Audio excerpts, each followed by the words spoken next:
Welcome to another Watertrek 360. Today we will be reviewing 10 underwater budget spotlights, the criteria I used, how I uniformly tested, my findings, and overall scores.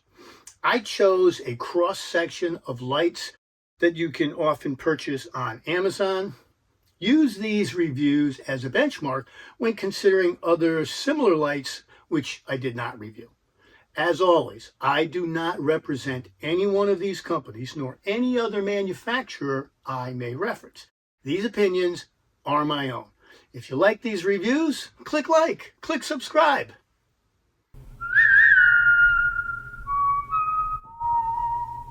So, for my basic criteria, normally I buy lights in pairs to mount on my helmet for wreck diving the cold, low-vis waters of New England. I wanted a low-cost light with high lumen, durable, and a spotlight. I defined budget as $200 or less.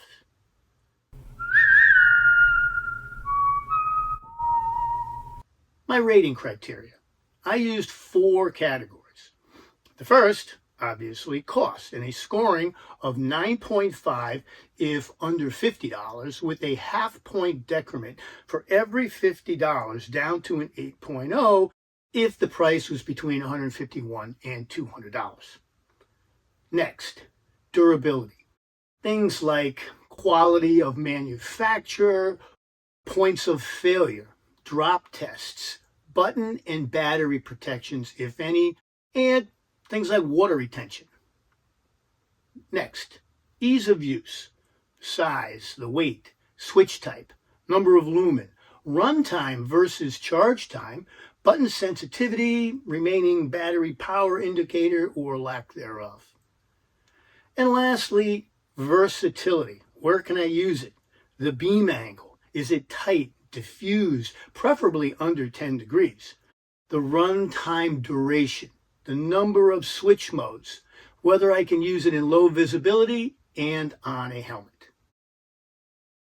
I did multiple iterations of standardized tests, sink tests, pool tests, and open water tests in Long Island Sound.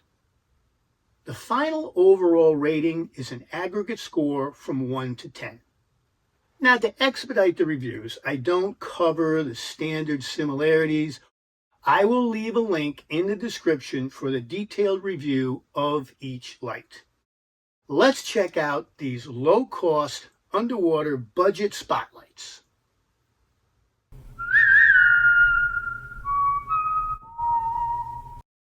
The HeCloud 7500 LM is a compact, lightweight, has no Kelvin listed, but has a cool white light.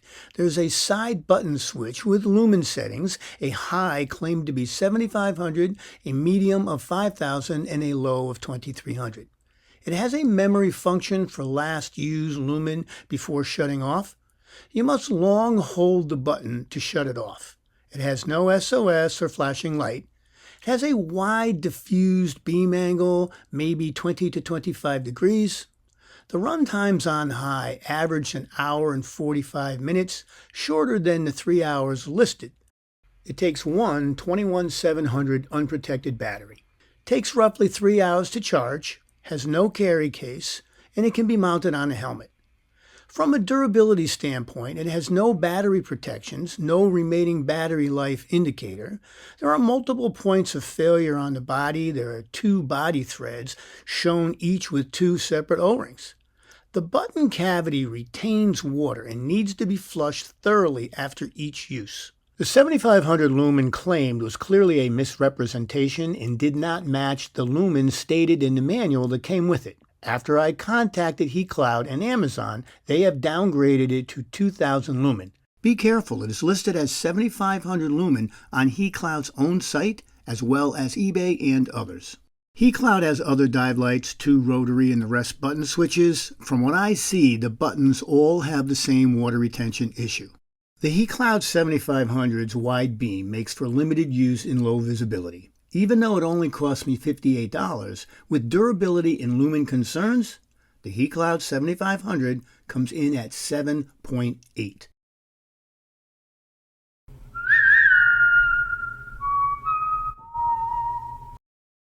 The Odepro ND51. It's compact, lightweight, has a solid feel.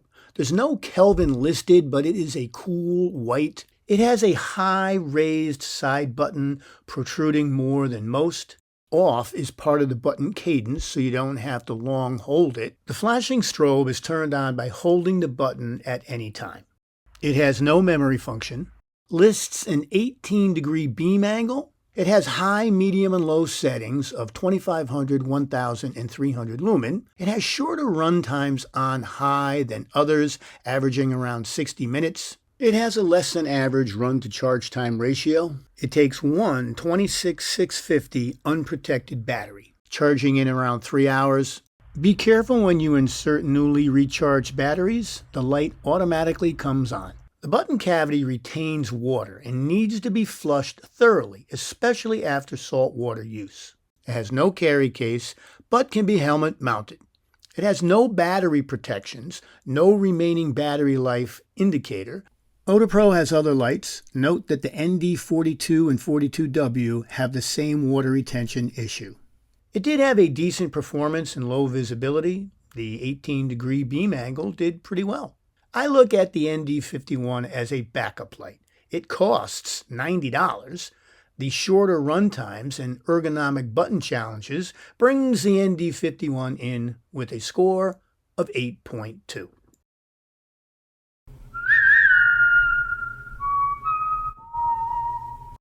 The Odepro WD12. This lightweight subcompact only weighs 5.5 ounces. Maybe that's why it doesn't feel as solid as some others. There's no Kelvin listed, but it is a cool white. It only has 2 lumen settings, high and low, at just under 1000 and 300 lumen. Off is part of the button cadence, so you don't have to long press it to shut it off. It has an SOS flashing light with a long press. It lists a tight 12-degree beam angle. It takes one 18650 unprotected battery. It has good run times on high, around 3.5 hours. It has a decent run to charge time ratio, charging at just over 3 hours. Be careful when you insert newly recharged batteries. The light automatically comes on. It doesn't have a carry case and is not practical for helmet mounting. It has a remaining battery life indicator on the switch, but has no listed battery protections. However, this light can be used above water. The tight beam did pretty well in low visibility, better than I had expected, and the beam stayed relatively tight. The WD12, like a few others, makes a good backup light hanging on my BC. It's inexpensive, only sells for $50.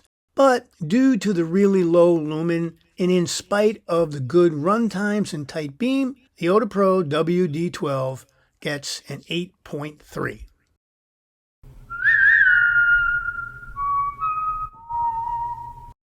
The Leton Tynny 13SE is another subcompact light with a nice sturdy feel. It has decent Kelvin at 5500.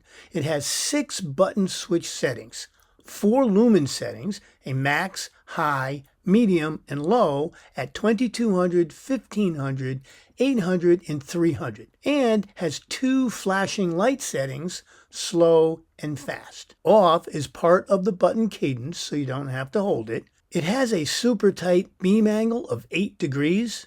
It also has a remaining battery life indicator on the switch. It takes one 21700 unprotected battery. The shorter run times on max, about 60 minutes or so, and the run time of 90 minutes on high give it a less than average run to charge time ratio, since it takes over 3 hours to charge. It has additional accessories with a carry case and a wrist strap. I did not find the 13SE optimal for helmet use.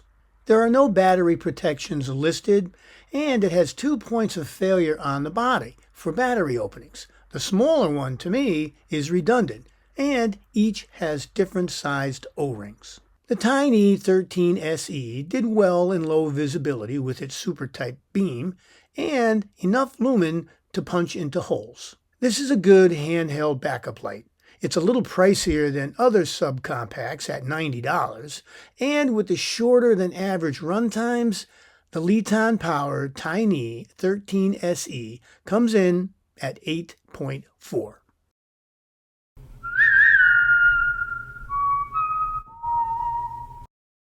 The HeCloud 5500. This lightweight subcompact weighs only 4.9 ounces. Again, not as solid a feel as others. It has a cool white Kelvin.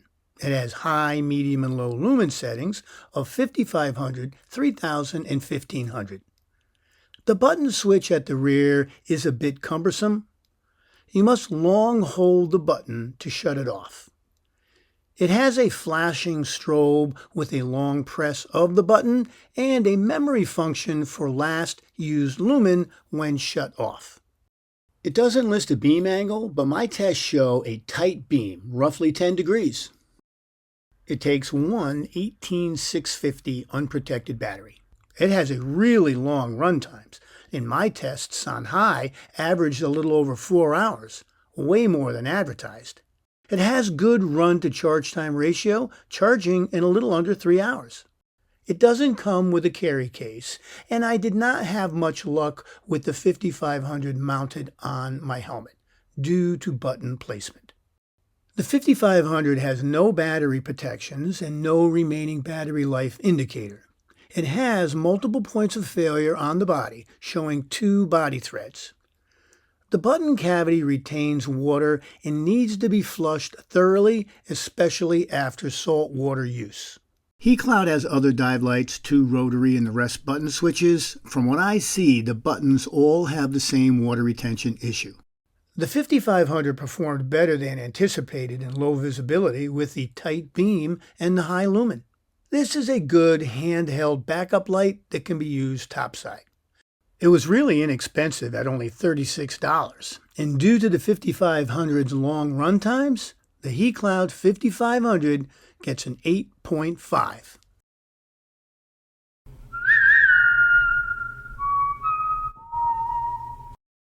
The Wurkkos DL70. It's sturdy, but not compact. It is the heaviest of all the lights I tested at 1 pound 4.5 ounces and 8.5 inches long, which is on the maximum edge I would use for a helmet. It has decent color at 5000 Kelvin. It has no beam angle listed, but is a very diffused, maybe 40 degrees. The button switch goes from low, medium, high, and then turbo, with a lumen of 450, 1300, 4000, and a massive 13,000. You must long hold the button to shut it off. It has no SOS or flashing light, but it has a memory function for last lumen used at shutoff. It also has no remaining battery life indicator. It has no carry case. It takes 2 26650 unprotected batteries. They list 2 hours runtime for turbo and 2.5 for high, but I only averaged 65 minutes on turbo and 90 minutes on high. It has a poor run to charge time ratio with a 6+ hour time to recharge. Something to consider when using it on a liveaboard. The button cavity retains water and needs to be flushed thoroughly, especially after saltwater use. It has multiple points of failure on the body, showing 2 body threads. It has decent battery protections, low voltage, reverse polarity, and ATR to dim the light, preventing overheating. Still, I would only use it topside on a lower setting since it gets super hot. It wasn't great in really low visibility in my first tests due to the very diffused beam, regardless of the overpowering lumen. In subsequent tests, and when it wasn't as silty, it did better. Wurkkos has other dive lights, both button and rotary dial, that might fit your needs, all with smaller and less lumen. Note, the buttons on the DL20, DL40, and the WK20S also retain water. I would use this as a handheld light in clear water, simply due to the lumen. It cost me $104, so while it had the massive lumen, the shorter run times and additional weight bring the Wurkkos DL70 to an 8.5.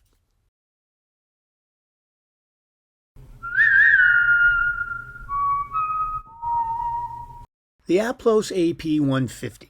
This light's also a bit heavy. It's not compact, weighs 1 pound 2 ounces, and is just under 8 inches long. It has a nice cool white light at 6300 Kelvin. It has settings of low, medium, and high with lumen of 2000, 7000, and a monster 15,000. And it has an SOS flashing light.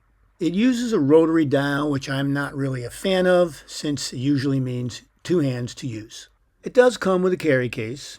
It lists a tight 10-degree beam angle, but is way more diffused than that and not well defined. There is no remaining battery life indicator.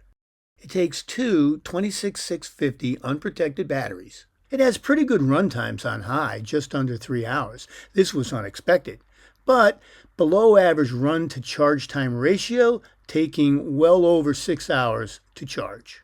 Something to consider when using it on a liveaboard. It is helmet mountable, but cumbersome to use due to the rotary dial and being a tad heavy. The AP150 has no battery protections listed other than overheat protection. Initially, it had below average results in really low visibility, silty water. The beam was too diffuse and created way too much backscatter. On days when there was less silt and visibility better, the light did better. Regardless, it certainly did light the place up. Aplos has other dive lights, both button and rotary dial, that might fit your needs, all smaller and with less lumen. While I may not use the AP150 up here in New England, I would use it as a handheld light in clear water. It cost me $130, but the Aplos AP150 still comes in at an 8.7 due to the massive lumen and decent run times.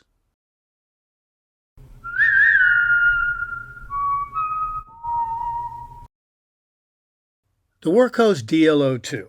It's a compact, sturdy light, has a great feel, yet only weighs 6.8 ounces. Has a cool white of 6000 Kelvin. It uses a paddle switch. You push to the left for high with a lumen of 3000, and you push to the right for medium and then low of 1300. It has a semi-locking center default position, which is off. It has no SOS or flashing light, no memory function. It has a beam angle of 19 degrees. The button does have a remaining battery life indicator. It takes one 21700 unprotected battery. The run times are pretty good, around 2.5 hours on high and 4.5 hours on medium. It has an average run to charge time ratio with a little over 3 hours to recharge. It has decent battery protections, low voltage, reverse polarity, and ATR to dim the light, preventing overheating.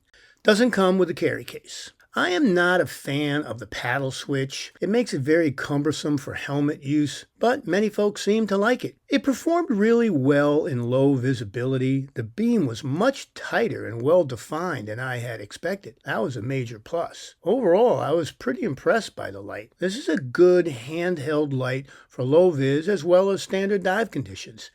There is a beefier version. The DL08 has a max of 3600 lumen, 4 light modes with red and UV light. That is something to consider. Best of all, it only costs $42. You factor in the sturdiness, the decent run times, good lumen, well-defined beam, battery protections. With all of that, the Wurkkos DL02 gets a 9.2.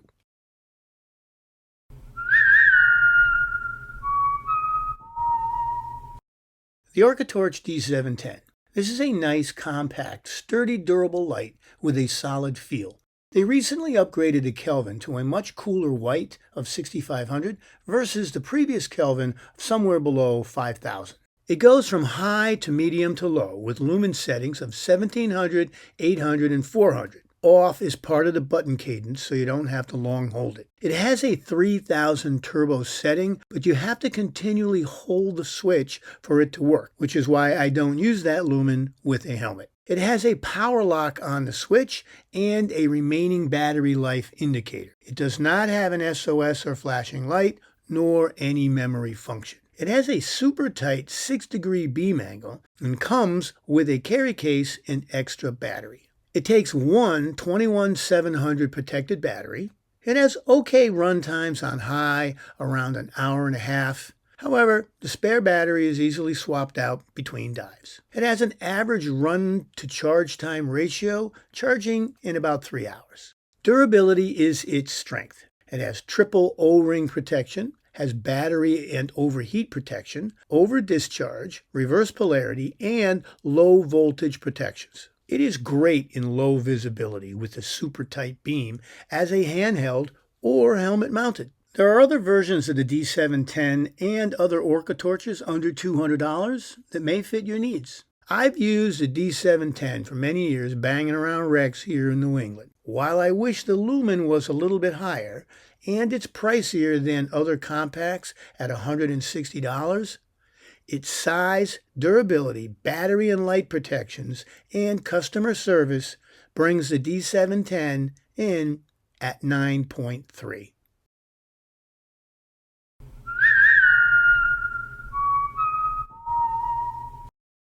The LetonPower Submariner 26S has a sturdy, durable, solid feel. It was the longest light at 9.5 inches, but at 1 pound still weighs less than the Aplos AP150 and the Wurkkos DL70. It's got a decent Kelvin around 5500, has a high, medium, and low settings with 5000, 3000, and 1500 lumen. Off is part of the button cadence, so you don't have to long hold it. It has 2 flashing strobe settings, slow and SOS. It doesn't have a memory function, but it does have a remaining battery life indicator on the switch.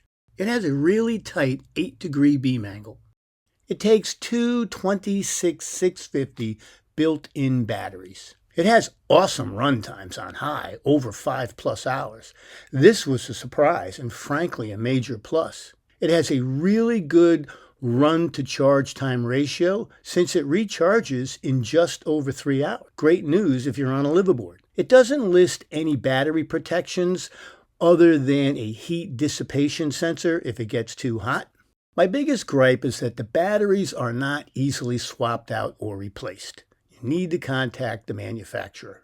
It has no carry case. It is bigger than my normal helmet mounted lights, but not as bad as I expected. I was really impressed with the light and how it performed in low visibility. The beam is so well defined and tight. While it doesn't have as high a lumen as a couple others, it punched through the silt pretty well, as you can see here. They have other versions of the Submariner that might fit your needs. They are smaller with shorter run times and less lumen. The best part is the low cost of only $60. This light, whether handheld or helmet mounted, is a great light, giving the Leton Submariner 26S a 9.4 rating due to the really long run times, short charge times, and super well-defined tight beam.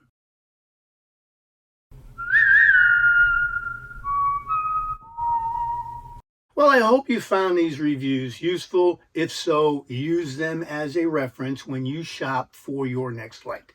Let me know what you think in the comments. Full disclosure, I've been told I am overcritical.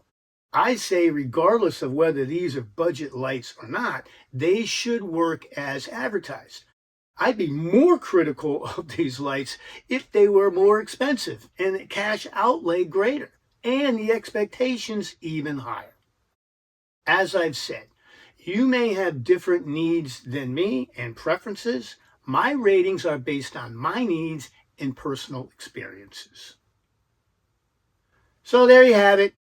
As always, my friends, stay safe while you dive. And remember, go explore, get wet,